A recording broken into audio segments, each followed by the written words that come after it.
दोस्तों नमस्कार। मैं आलोक शुक्ला अपनी YouTube चैनल पर आपका स्वागत करता हूं। भारत के पूर्वोत्तर का महत्वपूर्ण राज्य मणिपुर पिछले लगभग 2 सालों से भयंकर हिंसा में डूबा हुआ है। कुछ दिनों पहले मणिपुर के मुख्यमंत्री बीरेन सिंह जी ने इस्तीफा दे दिया। बीरेन सिंह राज्य में फैली हिंसा को रोकने में न केवल नाकामयाब थे बल्कि उन पर स्वयं ही हिंसा फैलाने के आरोप भी लग रहे थे। उन्हें हटाने की मांग लंबे समय से चल रही थी। उन्होंने विधानसभा का सत्र प्रारंभ होने के ठीक एक दिन पहले इस्तीफा दिया क्योंकि विधानसभा में उनकी सरकार के विरुद्ध अविश्वास प्रस्ताव लाने की पूरी तैयारी थी, जिसे न केवल विपक्ष बल्कि उनकी अपनी पार्टी भारतीय जनता पार्टी के विधायकों का भी समर्थन था और इसीलिए इस अविश्वास प्रस्ताव के विधानसभा में पास होने की पूरी संभावना थी। बीरेन सिंह के त्यागपत्र मात्र से मणिपुर की समस्याएं समाप्त नहीं होंगी। इसके लिए भारत सरकार को बहुत गंभीर प्रयास करने होंगे। मणिपुर की जातीय हिंसा को पूरी तरह से समझने के लिए मणिपुर का इतिहास और भूगोल दोनों ही समझना होगा। साथ ही वहां की अलग अलग जनजातियों के बारे में भी अपनी समझ बनानी होगी। तो आज हम इसी विषय पर बात करेंगे, पर आगे बढ़ने के पहले मेरी चैनल को सब्सक्राइब कर लीजिए और बेल आइकॉन भी दबा दीजिए, जिससे आपको हर नए वीडियो का नोटिफिकेशन मिलता रहे। अगर वीडियो अच्छा लगे तो इसे लाइक और शेयर भी जरूर करिएगा। मणिपुर का प्राचीन नाम कनलेपाक है। बर्मा के लोग इसे कथे कहते थे। असम में इसे मोगली या मिकली पुकारा जाता था। मणिपुर का लिखित इतिहास सन 33 ईस्वी से मिलता है। इस वर्ष में पाखंगबा या पाखंबा का मणिपुर के राजा के रूप में राज्याभिषेक हुआ था। उन्होंने लगभग 154 ईस्वी तक शासन किया। पाखंबा सर्प के शरीर और मृग के सींगों वाला एक दिव्य ड्रैगन होता है, जिस पर मणिपुर के लोगों को बड़ी आस्था है। मणिपुर राजवंश के ध्वज पर भी पाखंबा बना हुआ था। मणिपुर की राजधानी इंफाल में पाखंबा की एक मूर्ति भी है। पौराणिक मान्यता के अनुसार महाभारत काल में अर्जुन और मणिपुर की राजकुमारी चित्रांगता का पुत्र बब्रुवाहन हुआ था।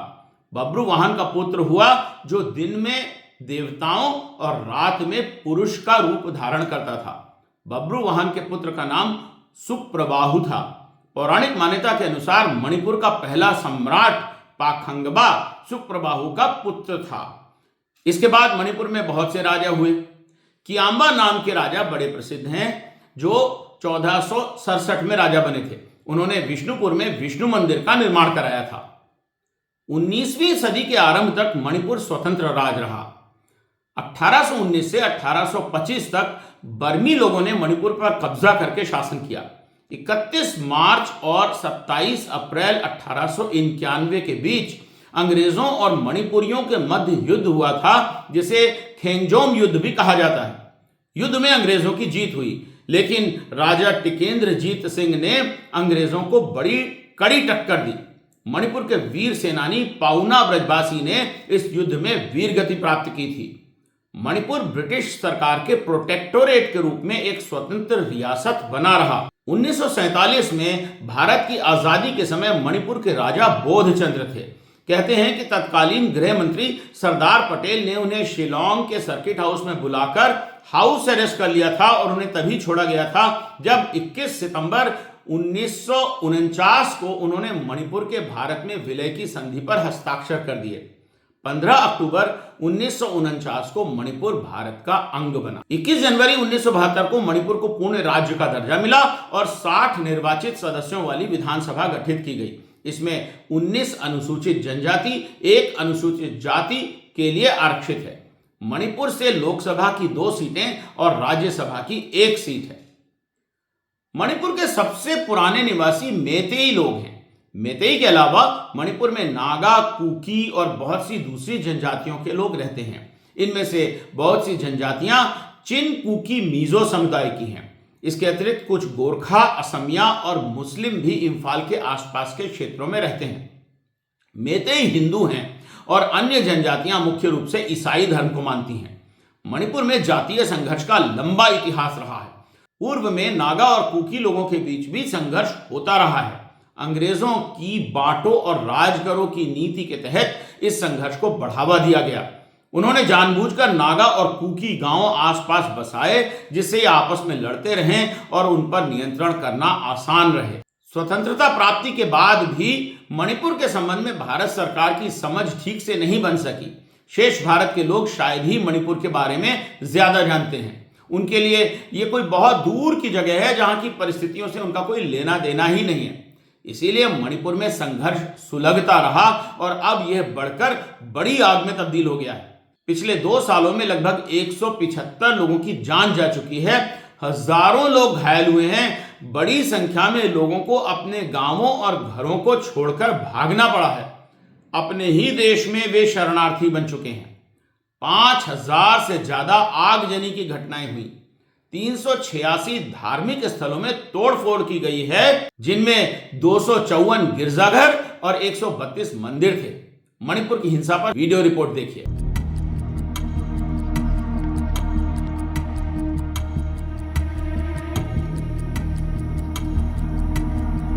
दुख इस बात का है कि मणिपुर में हैवानियत सारी हदें पार कर चुकी है, लेकिन सरकार अभी भी या तो सोई हुई है या जातीय और धार्मिक कार्ड खेलकर राजनीति कर रही है। मणिपुर की हिंसा की ओर भारत और पूरे विश्व का ध्यान तब गया जब 2 महिलाओं को निर्वस्त्र करके पूरे गांवों में घुमाने के बाद भीड़ द्वारा उनके साथ गैंग रेप किए जाने का वायरल वीडियो सामने आया। आप इस बारे में हिंदुस्तान चैनल पर एक खबर देख सकते हैं।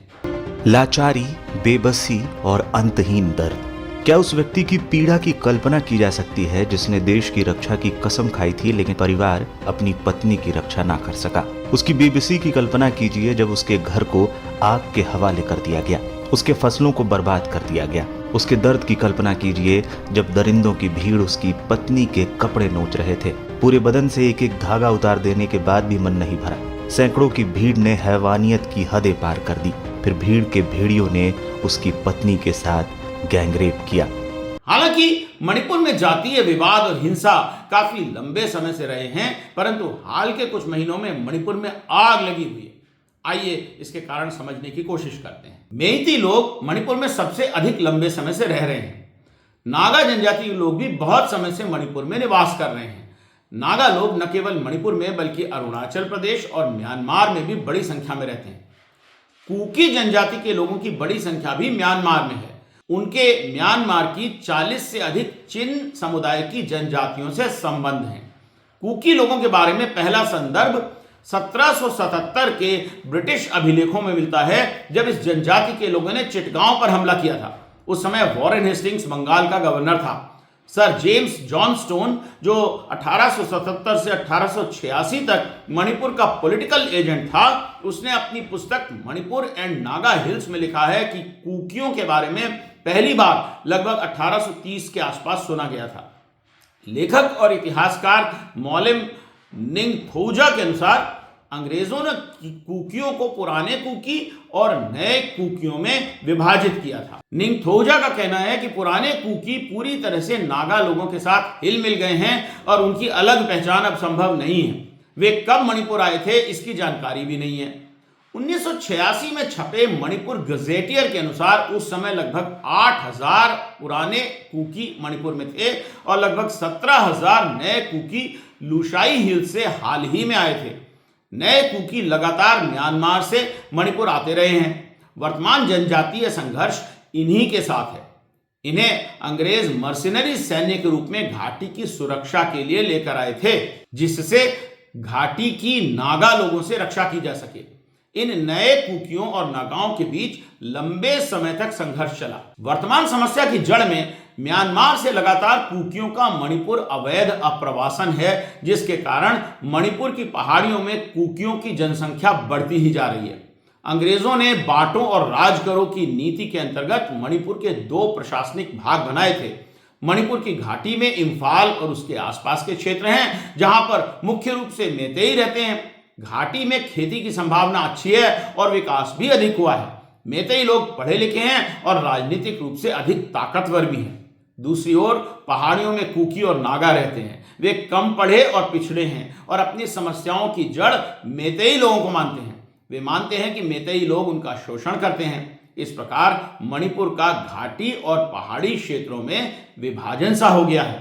कुकी और नागा लोगों का मानना है कि उनके विकास के रास्ते तभी खुलेंगे जब उनके लिए पहाड़ों में एक अलग प्रशासनिक व्यवस्था की जाएगी। उच्च न्यायालय के 27 मार्च 2023 के एक फैसले ने मणिपुर की पहले से ही विस्फोटक परिस्थिति में चिंगारी का काम किया। भारत के स्वतंत्र होने के समय मेइतेई लोगों को अनुसूचित जनजाति में शामिल नहीं किया गया था। मेइतेई, जो स्वयं को हिंदू राजपूत मानते हैं, लंबे समय तक इस बात से असंतुष्ट भी नहीं थे। पहली बार तत्कालीन मुख्यमंत्री रिशांग कीशिंग ने 1981 में मणिपुर विधानसभा में मेइतेई लोगों को अनुसूचित जनजाति में शामिल करने की मांग उठाई। धीरे धीरे यह मांग बढ़ती गई। उच्च न्यायालय के इस आदेश में सरकार से कहा गया कि वो मेइतेई लोगों को अनुसूचित जनजाति में शामिल करने पर विचार कर जल्दी निर्णय करे। उच्च न्यायालय के इस निर्णय से कुकी लोगों में विरोध फूट पड़ा।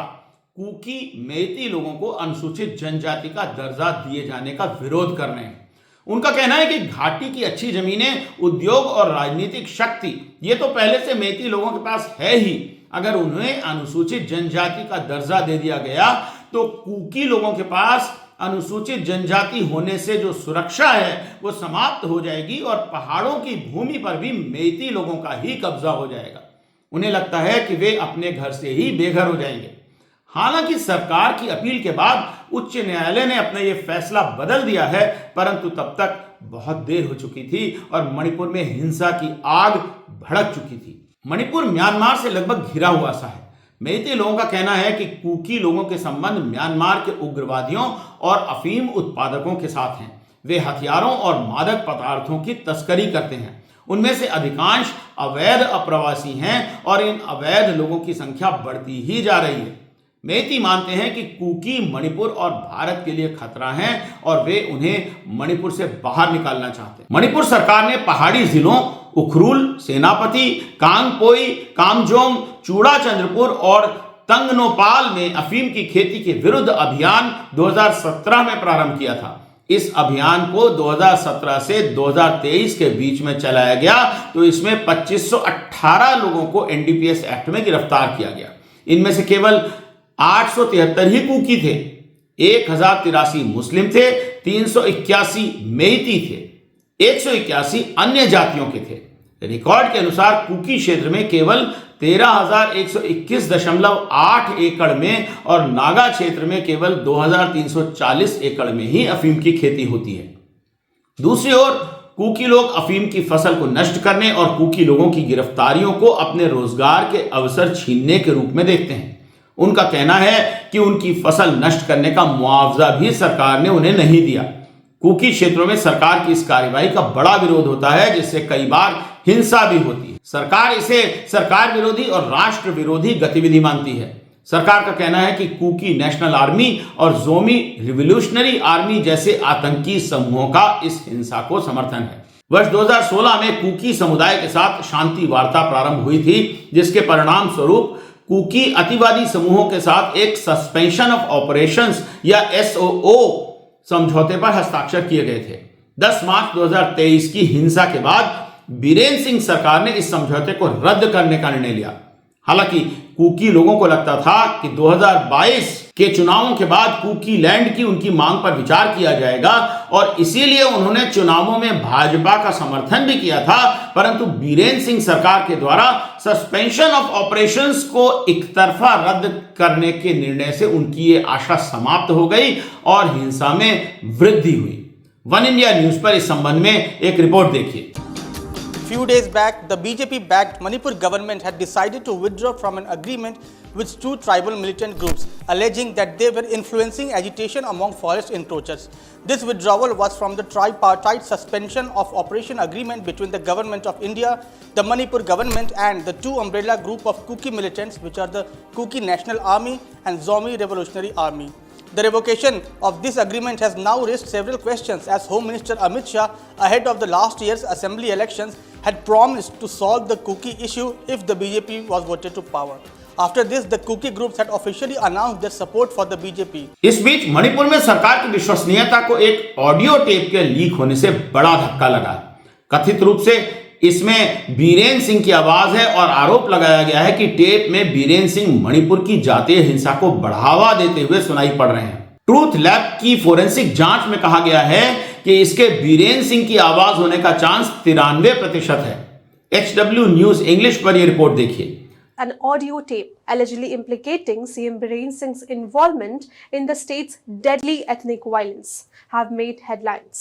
Now, an analysis found that the probability of the voice in the leaked tapes matching CM Biren Singh is 93%. Live law के अनुसार माननीय सर्वोच्च न्यायालय ने सेंट्रल फोरेंसिक साइंस लैब को इस ऑडियो टेप की जांच करने के आदेश दिए हैं।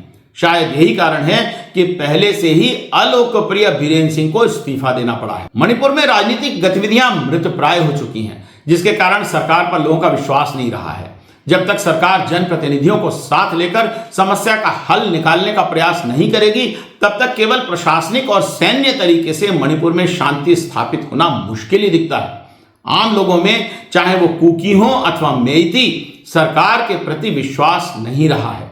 BBC न्यूज इंडिया पर ऐसे ही एक आम मेइती महिला क्या कह रही है, आप ये सुन सकते हैं। कुछ दिन के लिए ये वायलेंस थोड़ा थम जाता है, फिर स्टार्ट हो जाता है। अगर थमने के बाद स्टार्ट होने पे और भी ज्यादा भयानक होता है। This is a total failure. ये दोनों साइड का, सेंट्रल गवर्नमेंट का और स्टेट का टोटली फेल है। They can completely stop the violence. Instead of stopping, they divide our small state into two divisions, hill and valley. The Hindu पर देखिए कि मणिपुर की स्थिति के बारे में माननीय प्रधानमंत्री जी ने आज से लगभग 8 महीने पहले संसद में कहा था कि मणिपुर की स्थिति सामान्य होती जा रही है, परंतु वास्तविकता तो इसके विपरीत ही है। मणिपुर की स्थिति सामान्य करने के लिए सरकार निरंतर प्रयासरत है। वहां जो कुछ भी घटनाएं घटी, 11,000 से ज्यादा FIR की गई है।